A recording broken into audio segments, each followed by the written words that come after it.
My name is Jessica. I'm a 35-year-old office worker. Since my husband Bob, who is 2 years younger than me, was transferred, we've been temporarily living with his parents. I stress, it's only temporary. Bob seems to enjoy living in his childhood home, but I am eager to find our own place and move out as quickly as possible. This is because I simply can't get along with my in-laws, especially my mother-in-law. She was always a nasty person, even before our marriage, but after living together, her attitude is more harsh than before. Jessica, haven't you gone shopping yet? You missed the supermarket's early bird sale. You can't even shop efficiently. Tisk, tisk. I work from home with my company's permission, but I'm still working during weekdays. There's no way I could make time for my shopping at the supermarket's early bird sale time. Mother-in-law, as I've said many times, I work during the day, so I can't go shopping until after 5 p.m. Every time I say this, my mother-in-law criticizes me. Here she goes, so arrogant. Can't even have a child. Bob and I don't have children. We haven't specifically checked at the hospital, so we don't know who is to blame. I wanted a child, but considering Bob's income, we couldn't afford the expensive fertility treatments.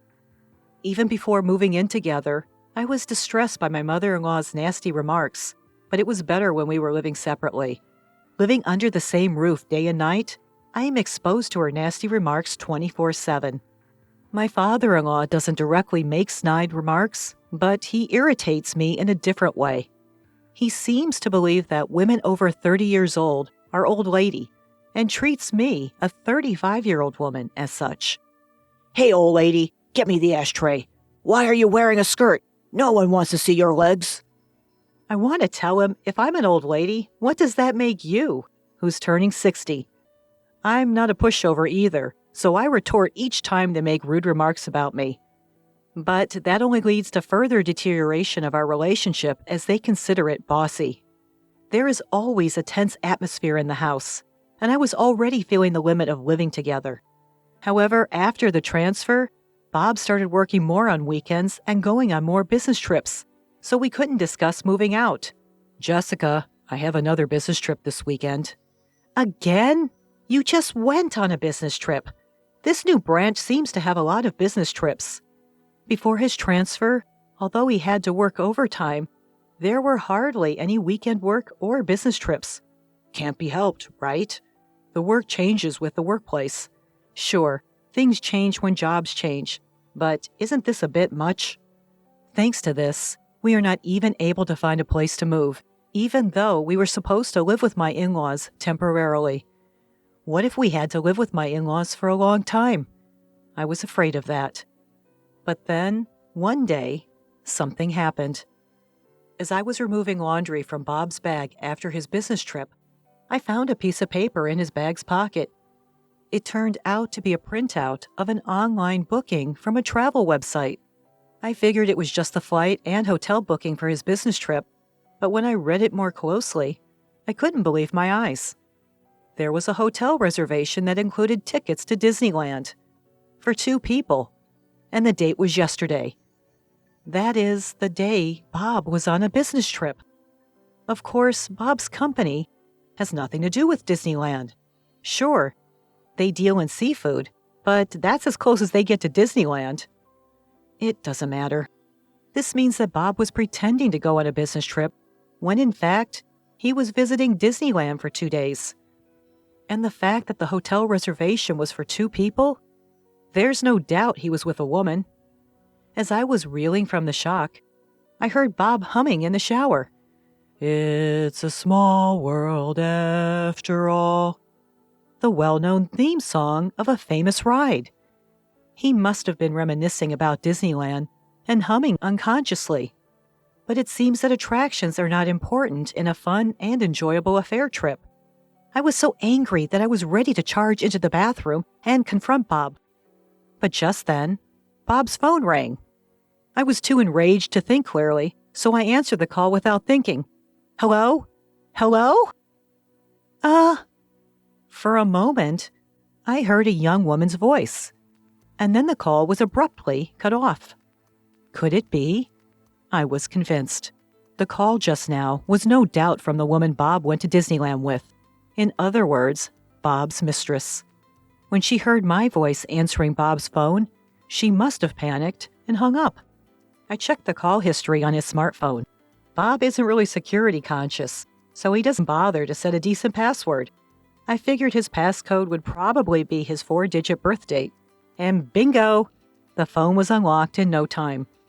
But looking through his smartphone made my head spin. Evidence of his infidelity was pouring out of it, unmistakable and overwhelming. The image files were full of selfies of him and a young woman. The dates the photos were taken were all days when Bob had been on business trips or working on his days off. I was amazed at his recklessness, even leaving pictures of their intimate moments. Looking at the call history again, I saw the name Melissa Smith, so I searched for the same name in his WhatsApp friends list and opened the chat screen. "Bob, I love you. I want to be your wife soon." This woman, Melissa, seems to be hoping to marry Bob. A homewrecker, perhaps? As I was mulling this over, Bob came out of the bathroom. Ah, that's refreshing. Facing Bob, who came out nonchalantly, drying his hair with a towel, I confronted him right away. "Refreshed, huh? Seems like you're feeling pretty refreshed in a lot of ways." "Huh? Who is Melissa Smith?"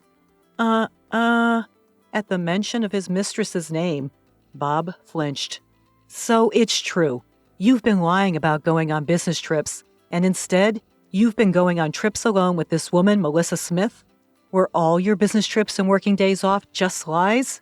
Unforgivable. Why do you... How on earth?" I pointed my smartphone at the upset Bob. "All the evidence is right here in this smartphone. Hey, did you go snooping through my phone? That's a violation of my privacy." It's laughable that a man who's morally bankrupt enough to cheat can complain about privacy invasion. If you don't want it looked at, set a better password. Before we got married, I made a promise with Bob that he'd absolutely not cheat.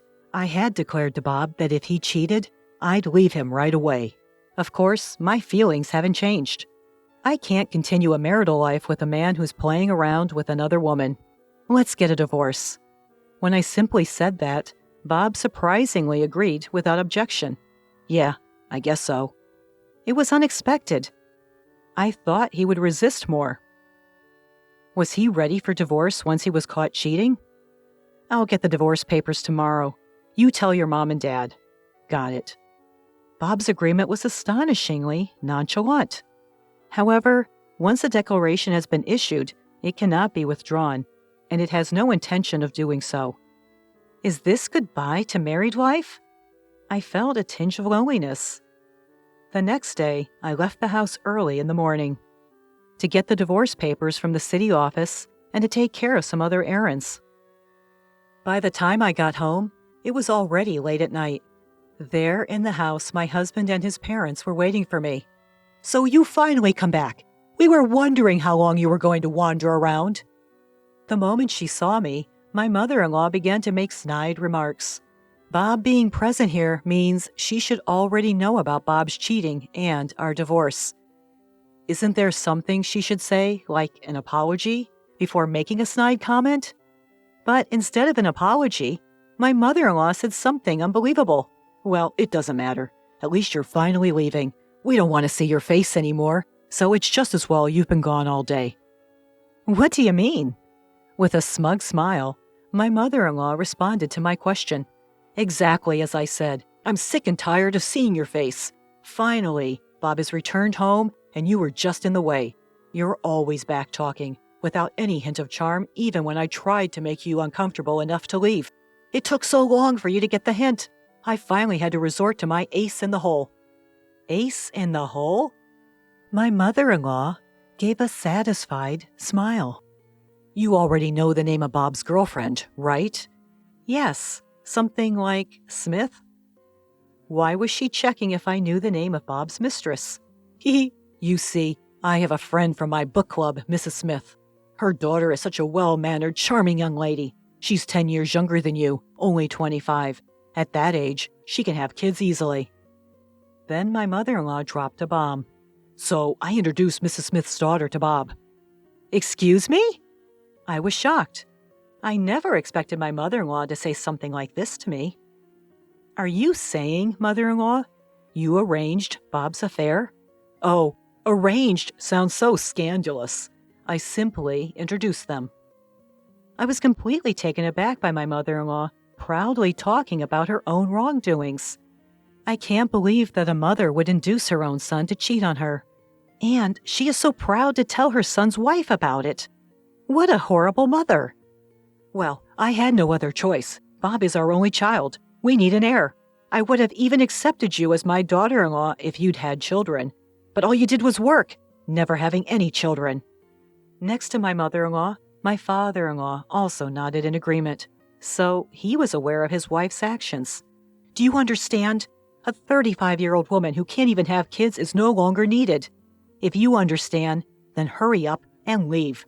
With a triumphant look, my mother-in-law pointed at me. After a moment of silence, I said, I see. I understand your views very clearly. I'll leave as you wish.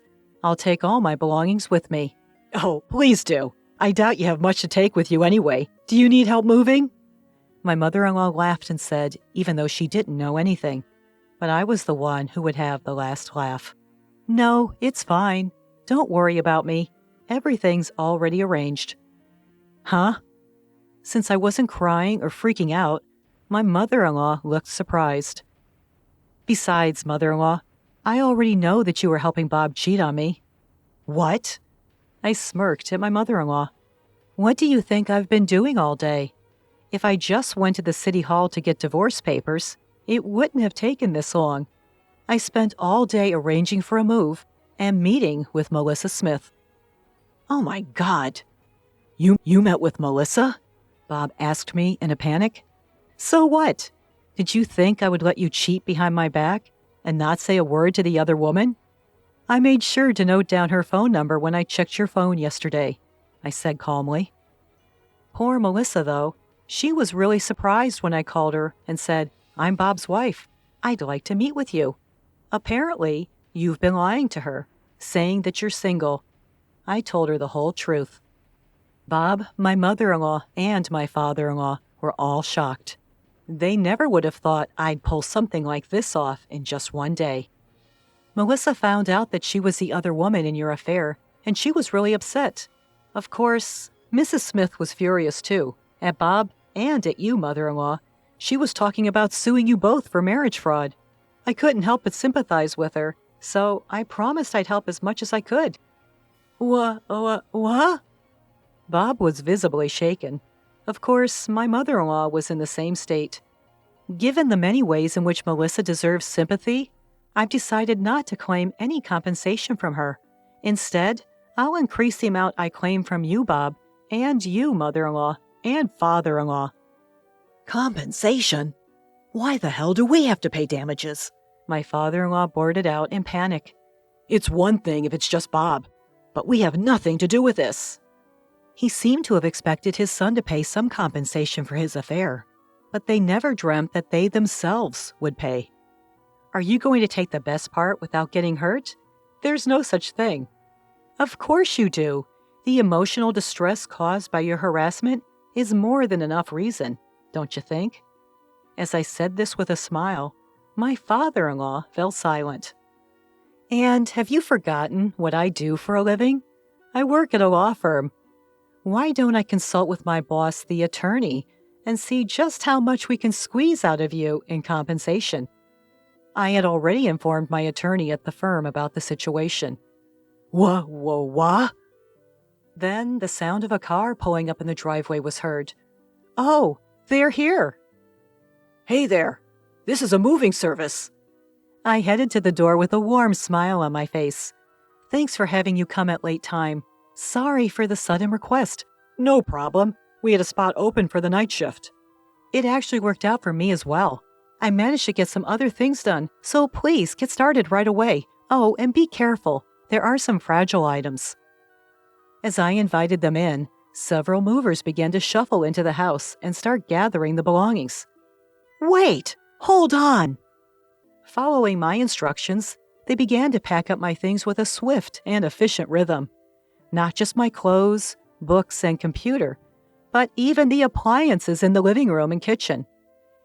Hey, you guys, don't take that. That's ours. No. I brought everything here when we moved in. They're all mine. When Bob and I first moved here because of his job transfer, all the appliances in the in-laws' house were old ones that they'd been using for ages. I couldn't bear it and had our appliances shipped over from our previous apartment. Now it seemed that my mother-in-law had gotten used to the latest appliances and mistaken them for her own. A robotic vacuum and cordless cleaner. A high-end oven range capable of various cooking methods. An induction cooktop. A negative ion hairdryer, and an espresso machine. You're taking everything? You greedy woman! Mother-in-law lunged at me, but Bob stopped her. Mom, it can't be helped. But it's all Jessica's. It seemed that Bob had accepted the situation. However, it seemed that my mother-in-law wasn't ready to give up just yet. Once you know the superiority of the latest appliances, you can't go back, right? If you're dissatisfied, why don't you buy new ones? Though, after paying the compensation, it seems unlikely that you'll have enough money to buy new high-end appliances. While this was going on, the movers were rapidly moving my stuff into their truck under my direction. They bowed to me and hopped into the truck. Okay, I'll be heading to the new address as well. Please make sure everything gets there. As I watched the moving truck drive off, I got into my car. Of course, this car is also mine. Where is that truck going? Bob asked. Huh? Of course, I'm taking it to my apartment. The one I lived in before you were transferred. My apartment. The apartment I bought when I was single was listed for sale with a realtor due to Bob's job transfer. However, because the asking price was too high, it never sold, and I still own it. The realtor suggested lowering the price several times, but I'm glad I didn't. I never imagined this would happen. As I fastened my seatbelt, I laughed softly. But maybe, just maybe, I predicted this would happen deep down. What? Bob made a face as if he didn't understand. Because I set a selling price higher than the market rate to make sure it wouldn't sell. This way, I could always move back to my apartment. Upon hearing my words, Bob seemed to crumble from the knees. You, such a bitch! Feeling sure of my victory and letting my guard down, I was suddenly shoved by my mother-in-law, who rushed at me yelling. As I groaned in pain, my mother-in-law attempted to throw a cutting board at me for a follow-up attack, but was suddenly tackled by a black object and fell down yelling, "Ah!" Thank you, Blackie. Holding the black object, a stray cat named Blackie, I got in the moving truck and hurried to my new place to escape from my mother-in-law. I don't know why Blackie, the stray cat, was there at that moment, but I'm sure he came to help me because he has a strong sense of justice. I'll give him some catnip as a gift later. After that, Bob and I divorced. The law firm I work at filed a lawsuit for compensation against Bob and his parents. It's a real blessing that the young lawyers in training at the office accepted my case for almost no fee at all. Even though a young new lawyer is in charge, I feel secure because they have the support of a senior lawyer. As for the lawsuit against Melissa Smith, the senior lawyer himself took on the case, not the trainees. He said he will file both criminal and civil lawsuits because of the high degree involved. He said he's excited to file a criminal lawsuit, as it's been a long time since he's done so. Even if they sell their house and pay to Melissa Smith and to me, it probably won't be enough. Thinking about the life of extreme poverty and debt waiting for the three of them, I can't help but grin. I'm alone now, but compared to living with those in-laws and my disloyal husband, it's like heaven. For a while, I want to enjoy the easy single life with Blackie, who I inadvertently brought to my apartment.